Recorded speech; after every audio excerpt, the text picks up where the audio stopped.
everyone, I'm Emma.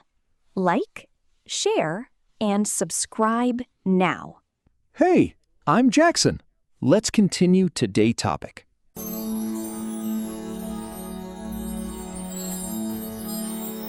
Someone says something you completely disagree with, at work, in a meeting, with a friend, and you have two choices.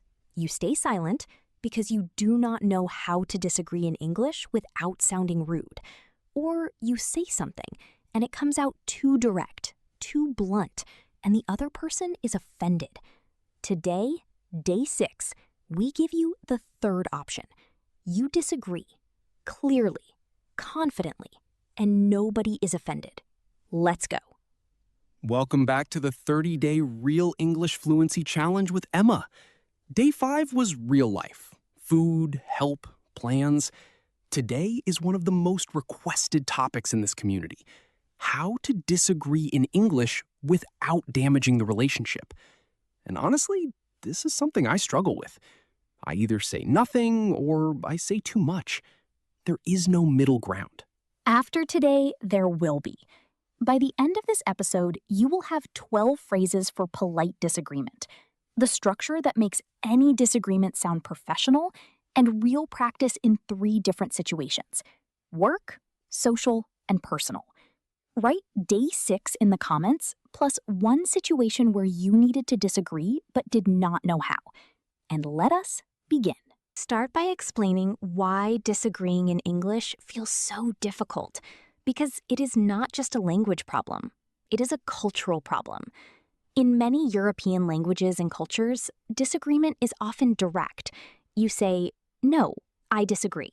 That is wrong." Directly, clearly, without softening. And in your own language, that is completely normal and not rude at all.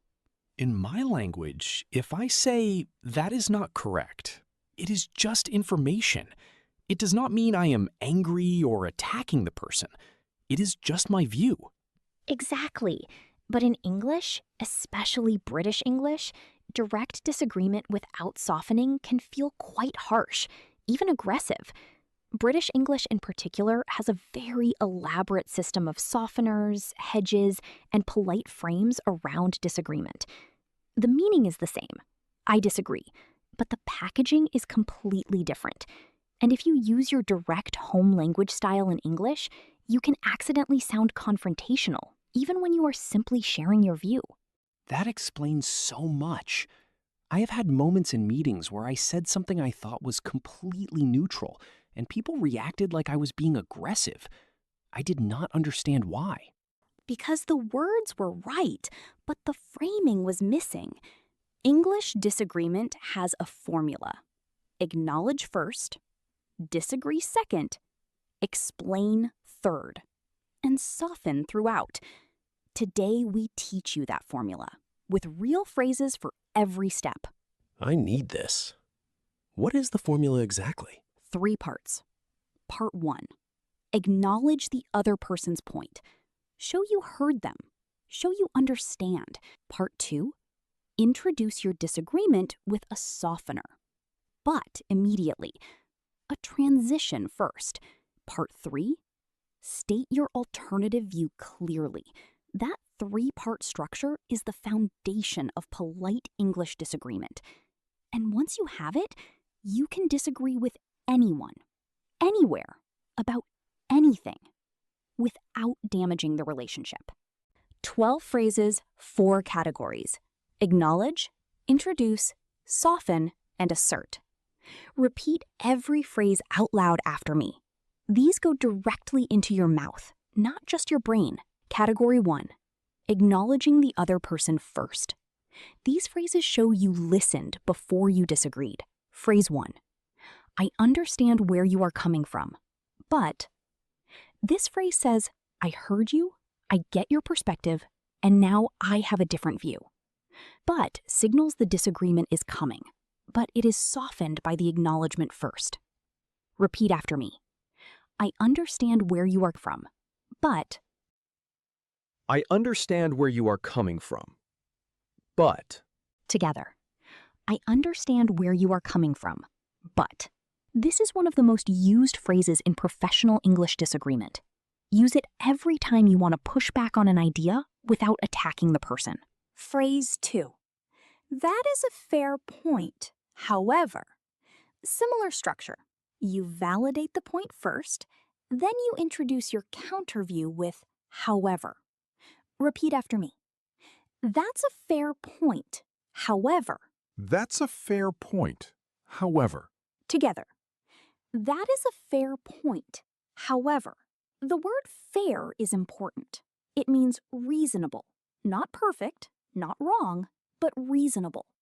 It is a very diplomatic English word. And however is stronger than but. It signals a more significant counter-argument is coming. Phrase 3. I see what you mean, though I think. This is softer. I see what you mean says I understand your reasoning. Though I think introduces your alternative gently. Repeat after me. I see what you mean, though. I see what you mean, though I think. Together. I see what you mean, though, I think.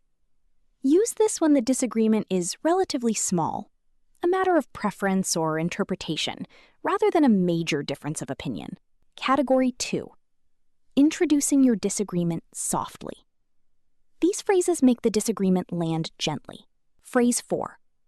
I am not sure I agree. I think. Very honest. Very natural.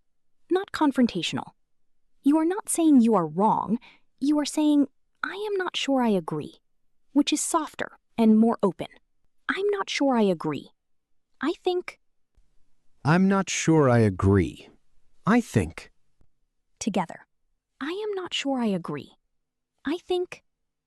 This phrase is also very useful in meetings, where you want to push back, but keep the tone collaborative. I like that one. It sounds like you're still open to discussion, not closing the conversation. Exactly. That openness is what keeps the relationship healthy. Phrase 5. I take your point, but from my perspective. This phrase does 3 things. It acknowledges, it transitions, and it introduces your personal viewpoint, which is harder to argue with because it is your perspective, not a universal truth. Repeat after me. I take your point, but from my perspective. I take your point, but from my perspective. Together.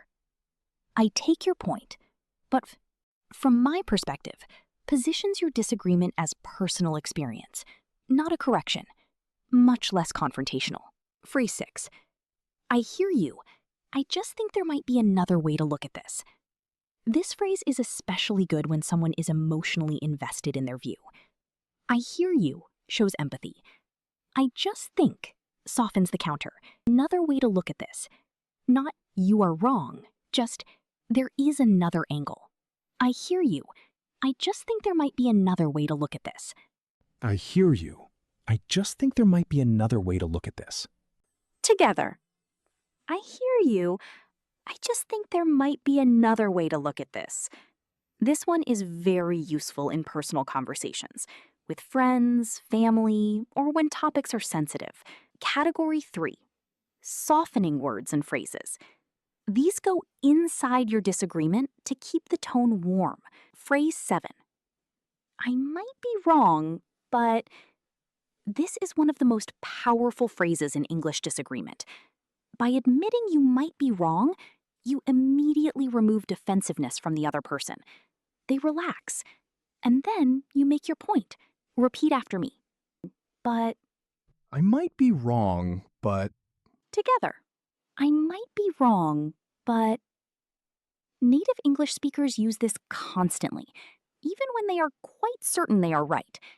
It is a social tool, not an admission of weakness. Phrase 8. With respect, use this as a softener before a more direct disagreement. With respect, I do not think that approach will work. With respect signals formality and seriousness, but also courtesy. Repeat after me. With respect, I don't think that approach will work. With respect, I don't think that approach will work. Together. With respect, I do not think that approach will work. Use this in meetings, with managers, and in formal discussions. It is slightly more formal, but always polite. Phrase 9. I would not say that exactly. Use this when you want to partially disagree, not completely reject the point. I would not say that exactly. I think it is more like, repeat after me. I wouldn't say that exactly. I think it is more like, together. I would not say that exactly. I think it is more like. This phrase is great for nuanced disagreements, where you agree with part but want to refine or adjust the idea. Write in the comments, have you ever stayed silent in English when you wanted to disagree? Write yes and your situation. We want to know how many people have felt this. You are not alone. Category 4. Asserting your position clearly after softening. Phrase 10. The way I see it. You used this in day 3 for confidence. Here it works for disagreement too. The way I see it frames your view as personal, not universal, less confrontational, more discussable. Repeat after me. Repeat after me. The way I see it. The way I see it. Together. The way I see it. Finish it with your actual view. The way I see it, we need to rethink this from the beginning. Clear, direct, but framed as your personal perspective. Phrase 11. I think we might be looking at this differently. This phrase acknowledges that 2 different views exist, without saying one is wrong. It opens a dialogue rather than closing one. Repeat after me. I think we might be looking at this differently. I think we might be looking at this differently. Together. I think we might be looking at this differently. This is especially useful when the disagreement is not about facts, but about interpretation or approach. It moves from confrontation to exploration. Phrase 12. Could we explore a different approach? This turns disagreement into collaboration. Instead of, you are wrong, you say, let us find something better together. Repeat after me. Could we explore a different approach? Phrase 2. Could we explore a different approach? Together. Could we explore a different approach? This phrase is the most professional of all 12. It shows leadership. It shows collaborative thinking. And it moves the conversation forward rather than stalling it on the disagreement. Now let us practice disagreement in 3 real situations. A work meeting, a social discussion, and a personal conversation. Listen for the phrases and notice how the tone stays warm, even when the disagreement is clear. Situation 1. Work meeting.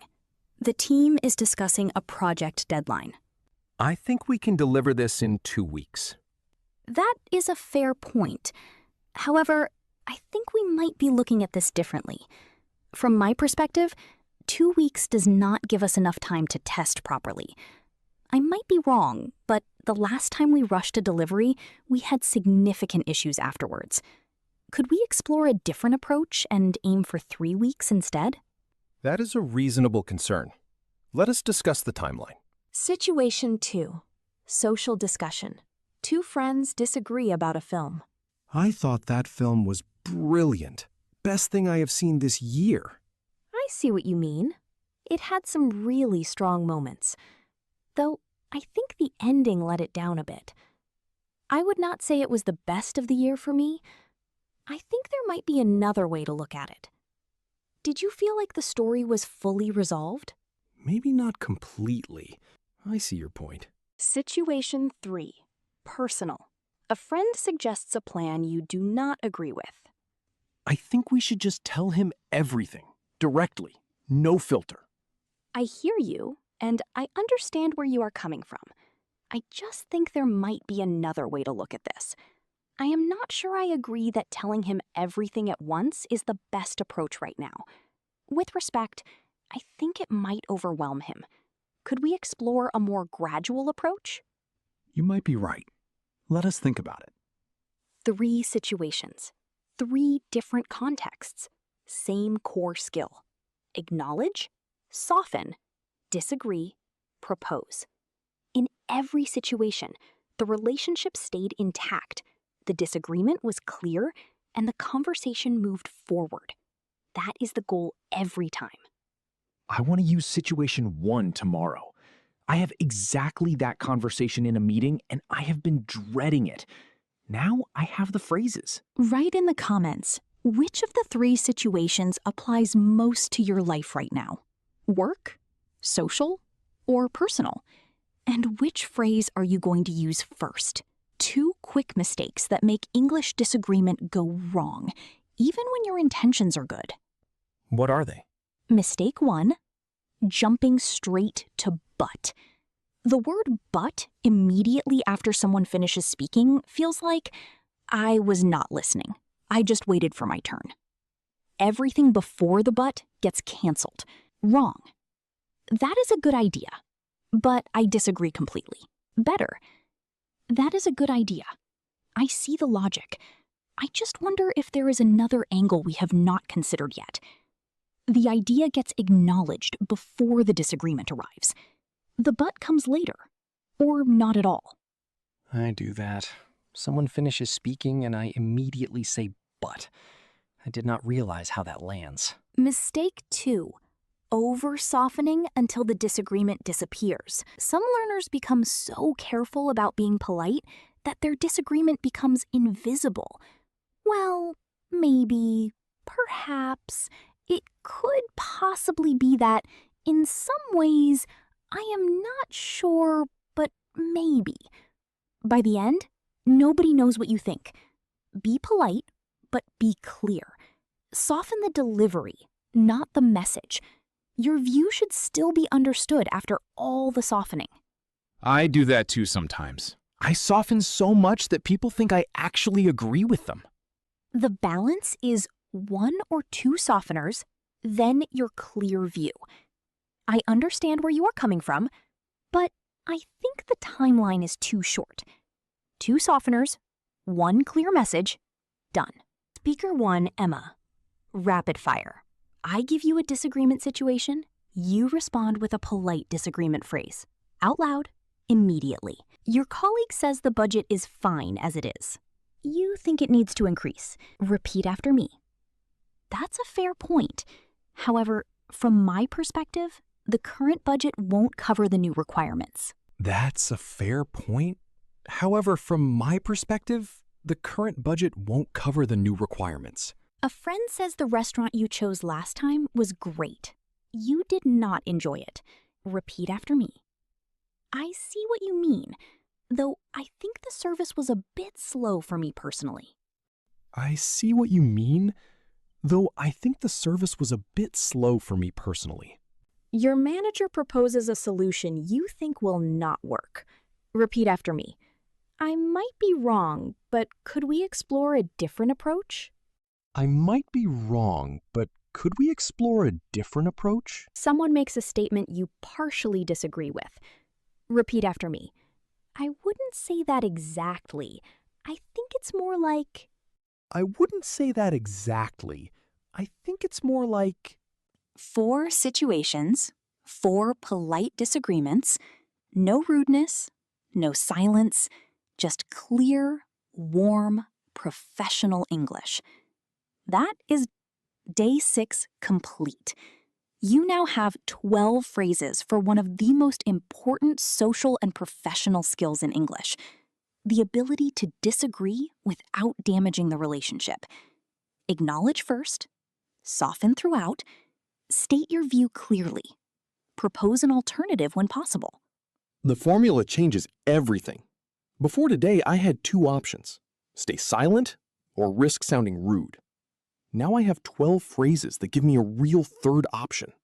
Your homework tonight. Think of one real disagreement you have been avoiding in English. One situation where you stayed silent when you wanted to speak. Practice what you would say now, using today's phrases. Say it out loud, alone, in your room. Prepare for the real moment. When it comes, you will be ready. Write day 6 done in the comments.